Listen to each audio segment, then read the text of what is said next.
Awesome. And obviously, there's been kind of like the drama at American Top Team and all that. Have you ran into any of these guys like Jorge Masvidal, Dustin Poirier? What's it like on a daily basis? Are they making sure that you've got different timings and all that?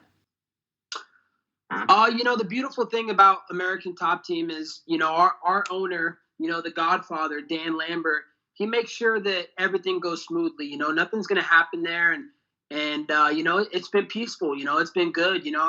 Dustin hasn't been back to the gym. He was putting a lot of fake news out there that he was going to confront me and it was going to be on site, October 12th or whatever, but he still hasn't been back to the gym. We all know that he was just trying to look tough in the headlines and try and get some headlines, because I'm the bad guy. He wanted to look like the good guy. So, he's not going to do anything. And as far as George, we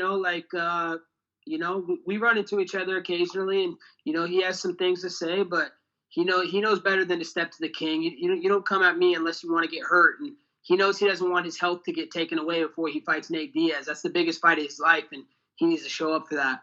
So you're saying you've been seeing him at the gym and he's been like kind of drawing at you, or what's that been like?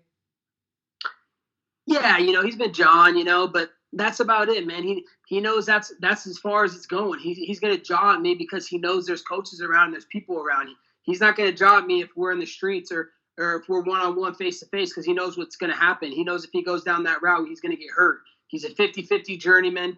He's fighting for the BMF title, which stands for Broken Mediocre Fighter.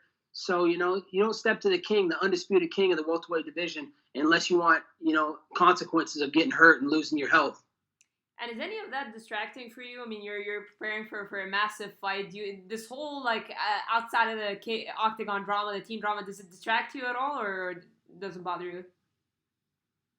No, it doesn't bother me. I think that it wastes their energy a lot more than it wastes my energy. They're directing all their focus at me when they should be focused on their fights and what's ahead of them. I'm focusing on only one thing, and that's Marty Fake Newsman on December 14th, live from Las Vegas at the T-Mobile Arena, only on pay-per-view. So that's my only singular focus. I'm not focusing on people that are in my rearview view mirror that are trying to catch up to me.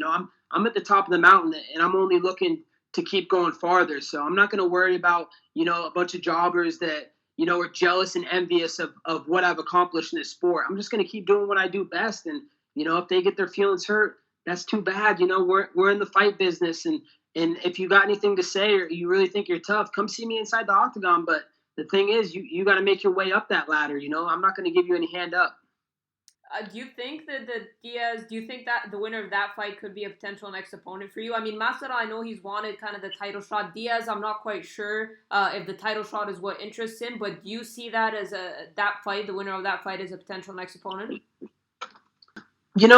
Honestly, I don't see them as the next potential opponent because they're not going to want to fight me. They don't want to fight a guy they have no chance to win against, a guy where there's 0% chance to win the fight, where the odds are, negative 5,000 because it's not even competitive. I mean, I'm on a completely different level than those guys. Nate Diaz, the Stockton soy boy, you saw what Rafael Dos Anjos did to him and just completely decimated him, beat his ass. And RDA wasn't even a challenge for me. I didn't even break a sweat in that fight. And then Dung Hum Kim, I retired Dung Hum Kim, and that's a guy who just beat the living shit out of Nate Diaz. So, I don't think Nate Diaz is going to fight for the title if he beats George. I think he's going to look for one more money fight, maybe the Conor trilogy or another fight, but he doesn't want to fight for the undisputed strap. And then the same thing with George. He's just looking for a big money fight, one opportunity.